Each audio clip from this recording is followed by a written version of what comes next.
Eh bien, bonjour, nous voici sur le 12e numéro des Sentiers de la Chine. Je le sais parce que Alison me l'a dit. Le 12e, ça fait un an, donc quand même, le temps passe vite. Alors, donc, sur ces Sentiers de la Chine, partie de la deuxième partie du mobilier que j'ai récupéré de chez Ben, sur les plastiques de Bourgogne, entre autres, il y a une table quadrix d'Alain Carré. Ce sont des tables assez rares. Je suis très content d'en avoir récupéré. J'en ai récupéré 2 ou 3. En même temps, ce jour-là, il m'a vendu un fauteuil de Jean-Paul Barré.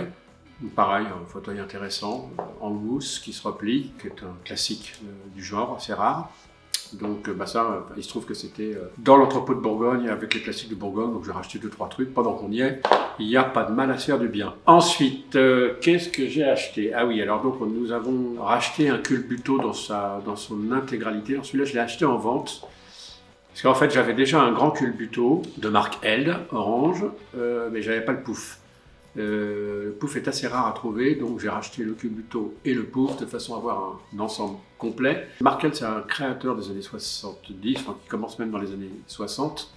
Créateur important, français, qui a travaillé pour Prise Unique aussi. Tous ses lits sont assez connus. Et le plus connu de ses meubles, l'un des plus connus, c'est le culbuto qu'il avait mis au point pour Knoll.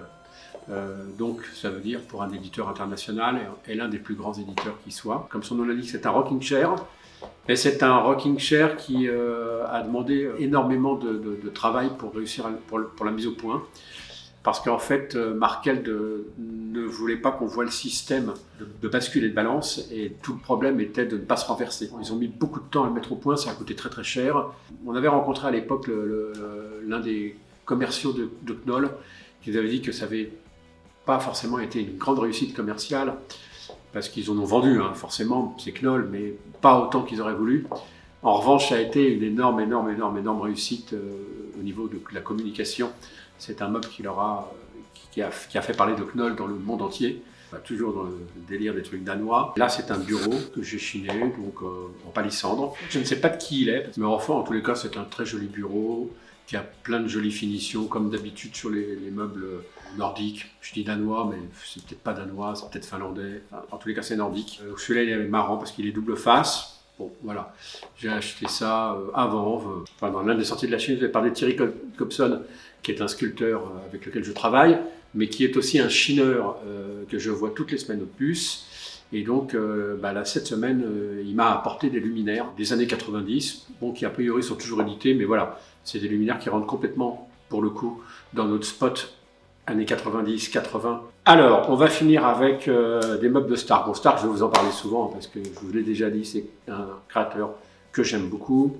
Mon acolyte, Jean-Jacques Dussol, a chiné 4 chaises de Philippe Stark, qui sont les premières chaises que Philippe Stark a créées, en 1968, et qu'il avait appelé à l'époque Playwood Hollywood. Et cette chaise deviendra par la suite Francesca Spanish et sera éditée par Valérie. Voilà. D'après Philippe Stark, on en lit une interview, serait sa chaise préférée, puisque c'est une chaise qu'il a conçue lorsqu'il avait 19 ans. Lui, il voulait faire une chaise pliante et il ne voulait pas qu'on voit que c'était une chaise pliante. Donc on va quand même parler un petit peu de doc, parce que je vous avais dit qu'on parlerait de la doc. La doc, c'est important. J'ai de la doc sur Disform. Disform, c'est un petit éditeur espagnol qui a édité Stark au début. Alors ça, c'est le mieux qu'on puisse trouver, c'est le catalogue d'éditeur. C'est le catalogue d'éditeur, on ne peut pas se tromper. Ça sert à vendre les meubles.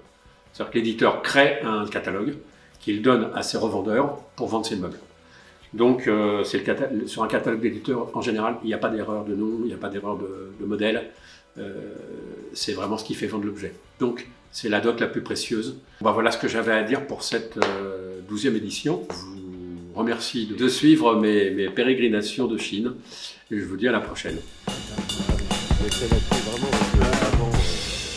Ça commence à coûter cher, ça.